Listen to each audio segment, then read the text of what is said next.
आज से हम अपनी वो सीरीज़ शुरू करने जा रहे हैं जो वो सीरीज़ मेरे इस चैनल को स्टार्ट करने का सबसे इम्पॉर्टेंट मोटिव था। और वो मोटिव है फ़िलॉसफ़ी को लाइफ के हर इंसिडेंट, करंट अफेयर्स और सारे जीएस के सब्जेक्ट से रिलेट करना और आपको आसान से आसान भाषा में समझाना। और इसी सीरीज़ में आज हम डिस्कस करेंगे पॉवर्टी का सोक्रेट्स के नो थाईसेल्फ के साथ इम्पॉर्टेंट कनेक्शन। हम गरीबी को कितना समझते हैं? क्या ये सिर्फ पैसों की कमी है या पूरी ज़िंदगी की कहानी है? आज हम इसी को गहराई से समझेंगे और फिर इसको कोरिलेट करेंगे सोक्रेट्स के एक शब्द नो थाईसेल्फ के साथ। ट्रेडिशनल डेफिनेशन के हिसाब से अगर हम देखें तो गरीबी का मतलब वही होता है जो पॉवर्टी लाइन से नीचे होता है। पर सच में गरीबी सिर्फ पॉवर्टी लाइन से नीचे नहीं, मतलब सिर्फ एम्प्टी पॉकेट्स नहीं बल्कि एम्प्टी पॉसिबिलिटीज़ भी है। और यही है पॉवर्टी की असली कहानी, यानी कि मल्टी डायमेंशनल पॉवर्टी, या आप कह सकते हैं poverty as a social reality. UNDP की multi dimensional poverty index poverty को 3 मेजर स्टैंडर्ड्स में डिफाइन करती है: हेल्थ, एजुकेशन और सोशल स्टैंडर्ड्स या लिविंग स्टैंडर्ड। इंटरेस्टिंग बात यह है कि रिसेंटली 13.5 करोड़ लोग इंडिया में मल्टी डायमेंशनल पॉवर्टी से बाहर आए हैं। लेकिन दुखद बात यह है कि अभी भी रीजनल डिस्पैरिटीज़ और इनकम इनइक्वालिटी बराबर बनी हुई है। इसको आप इस तरीके से समझ सकते हैं कि टॉप 10% लोगों के पास इंडिया की 75% वेल्थ है और उसमें से भी टॉप 1% के पास 50% वेल्थ का एक्यूमुलेशन है। और सिंपलेस्ट लैंग्वेज में कहा जाए तो टॉप 1% लोगों के पास देश की आधी वेल्थ है। इंडिया एक मूवी जैसी है जहाँ हर एक स्टेट का अपना अलग सीन है। जहाँ यूपी, बिहार, झारखंड और उड़ीसा में पॉवर्टी का रेट बहुत हाई है, वहीं गुजरात, तमिलनाडु और केरला जैसे स्टेट्स के अंदर पॉवर्टी का रेशियो बहुत कम है। वहीं मल्टी डायमेंशनल पॉवर्टी इंडेक्स का कॉन्सेप्ट देने वाले अमर्त्य सेन ने खुद भी कहा है कि गरीबी सिर्फ पॉकेट्स की नहीं होती, गरीबी पॉसिबिलिटीज़ की भी होती है, यानी कि सपनों की चोरी होना भी एक तरीके की गरीबी होती है। सोच के देखिए, किसी के पास गाने का हुनर है लेकिन अपने सर्वाइवल की लड़ाई में उसे कभी गाने का मौका ही ना मिले तो उसका गाना कभी दुनिया को सुनाई नहीं देगा। आप चाहे इसे पॉवर्टी नहीं माने, लेकिन हाँ, ये एक तरीके की पॉवर्टी तो है ही।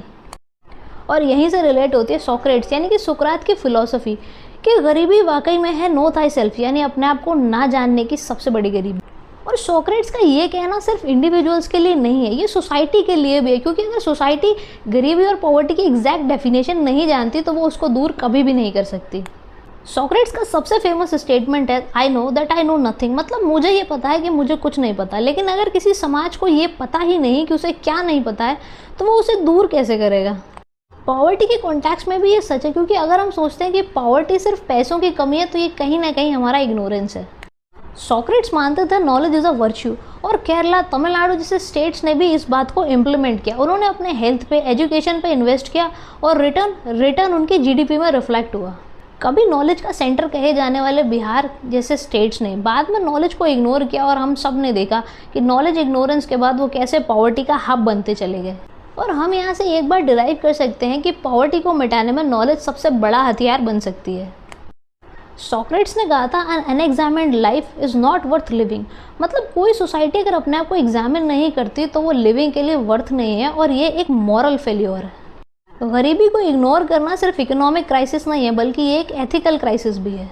इंटरेस्टिंग बात यह है कि हम क्यों कह रहे हैं कि नॉलेज सबसे बड़ा वेपन होती है। जब हम नॉलेजेबल होते हैं तो हम समझते हैं कि सही क्या है, गलत क्या है, पॉपुलेशन क्या है, इन्फ्लेशन क्या है, रिसोर्सेज क्या है, स्कैरिसिटी क्या है। और जब हम इन सब की डेफिनेशन को समझते हैं तो हम अपनी लाइफ को भी उसके अकॉर्डिंग जीना शुरू करते हैं। हम सच में देश के लिए सोचना शुरू करते हैं और देश के लिए जीना स्टार्ट करते हैं। अगर आप जानते हैं कि वाटर की स्कैरिसिटी क्या है तो आप वाटर को सस्टेनेबली यूज़ करना स्टार्ट करेंगे। अगर आप जानते हैं कि आर्टिफिशियल इंटेलिजेंस के क्या क्या नुकसान है तो आप उसको वाइजली यूज़ करेंगे। लेकिन वहीं अगर आपको इन सब चीज़ों के बारे में नहीं पता तो आप किसी भी प्रोपेगेंडे के जाल में फंस सकते हैं। फ़िलॉसफ़ी सिर्फ विश्वविद्यालय की किताबों के लिए नहीं बल्कि हर आम इंसान के लिए भी ज़रूरी है, क्योंकि फ़िलॉसफ़ी का मतलब होता है दर्शन, यानी कि परसेप्शन। हम किसी चीज़ को कैसे देखते हैं, क्या हमारा नज़रिया है, वही हमारा दर्शन है, और इसीलिए हर इंसान दार्शनिक होता है। तो आज के लिए बस इतना ही। अगली बार जब मिलेंगे तो आपके एनवायरनमेंट से लेंगे एक टॉपिक और उसे एक नई फ़िलॉसफ़ी और नए फ़िलॉसफ़र के साथ कनेक्ट करेंगे।